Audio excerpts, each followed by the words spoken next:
안녕하세요. 된 멘토 신범철입니다. 오늘 알아볼 기업은 지오릿 에너지고요. 지오릿 에너지에 관련된 이슈는 어떤 것들이 있는지 한번 같이 살펴보도록 하겠습니다. 지오릿 에너지는 기존 사업인 지열과 수열 에너지 분야의 기술력을 기반으로 현재 리튬 추출에 대한 신사업 개발도 추진을 하고 있는 상황입니다. 그리고 GLE는 이제 DLE에 대한 영향력을 높이기 위해서 최근에 이스라엘 리튬 추출 기업인 엑스트라릭과 협력 파트너로 선정하게 되면서 지분을 확보했다라는 거죠. 그리고 지오릿 에너지가 이 엑스트라릭과 협력 파트너로 선정한 이유는 결국 솔톤 호수 때문이다라고도 볼 수가 있을 것 같습니다. 이 솔톤 호수 같은 경우는 전기차 3억 8,500만 대 분량의 배터리 만들 수 있는 리튬이 매장되어 있기 때문에 리튬 생산의 사우디아라비아라고도 불린다라는 거죠. 근데 결국에 이 솔톤 호수는 염수기 때문에 리튬을 추출하기 위해서는 이 추출 수율이 굉장히 중요하다라는 겁니다. 그래서 지올의 에너지는 지난 4월 투자한 엑스트라일이 DLE 기술을 적용해가지고 이 효율을 극대화하겠다라는 계획을 가지고 있다라는 거죠. 특히 이제 엑스트라릭 같은 경우는 이제 자체 개발한 흡착제를 사용해서 사이에서 순도 95%의 탄산 리튬 생산에도 성공한 적이 있는 기업이다라는 겁니다. 결국에 지올의 에너지는 현재 엑스트라릭과 협력을 하게 되면서 뛰어난 DLE 기술을 가지고 있기 때문에 최근 실험 결과를 보게 된다면은 1차 고농도 폐수 죄송합니다. 리튬 테스트 880ppm 리튬 농도를 함유하고 있는 이제 리튬 폐수를 8,800ppm까지 농축시켰고 2차 저농도 리튬 폐수 테스트에서는 220ppm의 리튬 폐수를 5,400ppm까지 농축시키는 데 성공했다라는 겁니다. 결국 두 실험 결과 모두 두 농축액에서 모두 최종 리튬 회수율이 약 95%를 보였다라는 겁니다. 결국 이 뛰어난 기술력으로 인해 가지고 지올의 에너지는 폐수에서 리튬 추출 첫 파트너로 글로벌 기업 낙점이 됐다라는 거죠.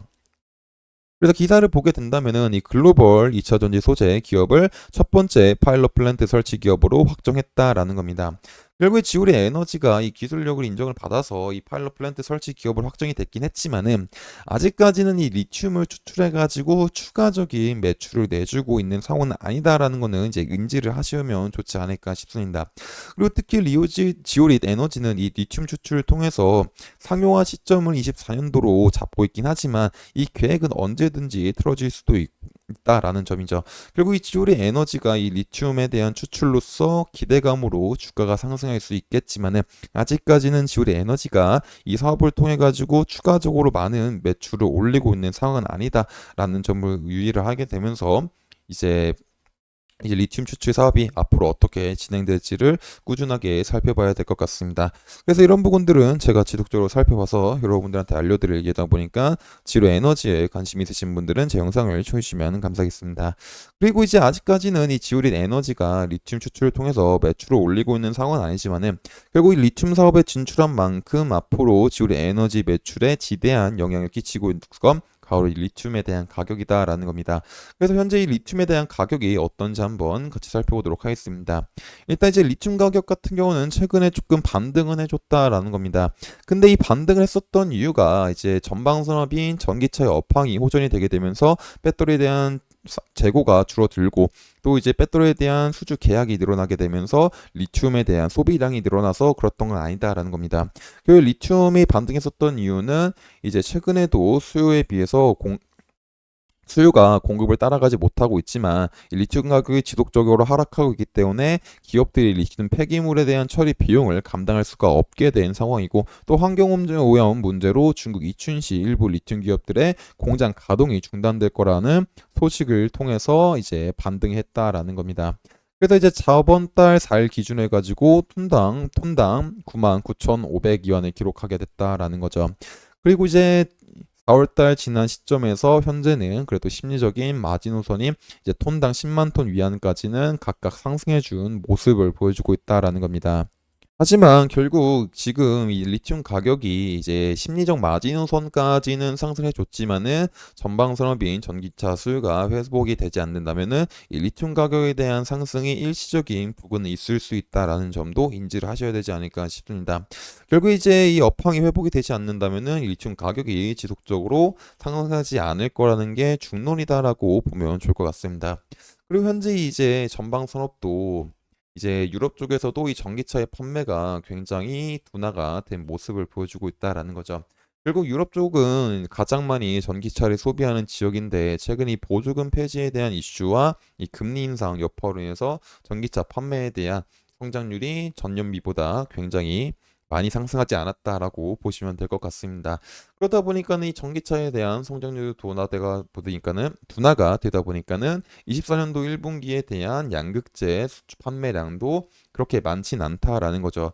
물론 이제 23년도 4분기와 1분기를 비교해 봤을 때는 소폭 증가한 감이 있긴 합니다. 결국 이 증가했었던 이유는 이때 이제 배터리 2차 전지에 대한 전기차에 대한 전방 산업이 굉장히 좋지 않다 보니까는 이 배터리에 대한 수요가 많이 없어서 이 재고에 대한 문제가 지속적으로 발생하다 보니까는 이 배터리 업체, 양극재 업체에 대한 가동률 조정으로 일어나 가지고 재고 감산이 있었고 이 재고 감산이 어느 정도 일어났기 때문에 24년도 1분기에는 소폭 증가한 부분이다라고 보시면 될 것 같습니다. 하지만 전반적으로 24년도 1분기에 대한 양극재 수출량은 23년도에 비교해서 턱없이 하락한 모습이 나오고 있기 때문에 아직까지 이제 방심할 수는 없는 상황이다라고 보면 될 것 같습니다. 그래서 지속적으로 이런 상황이 이제 일어나게 된다면은 24년도 상반기까지 이 탄산 리튬 가격이 이 톤당 10만 위안을 유지시켜 줄 수 있을지 살짝 이제 불안할 수가 있다라고 볼 수가 있겠죠.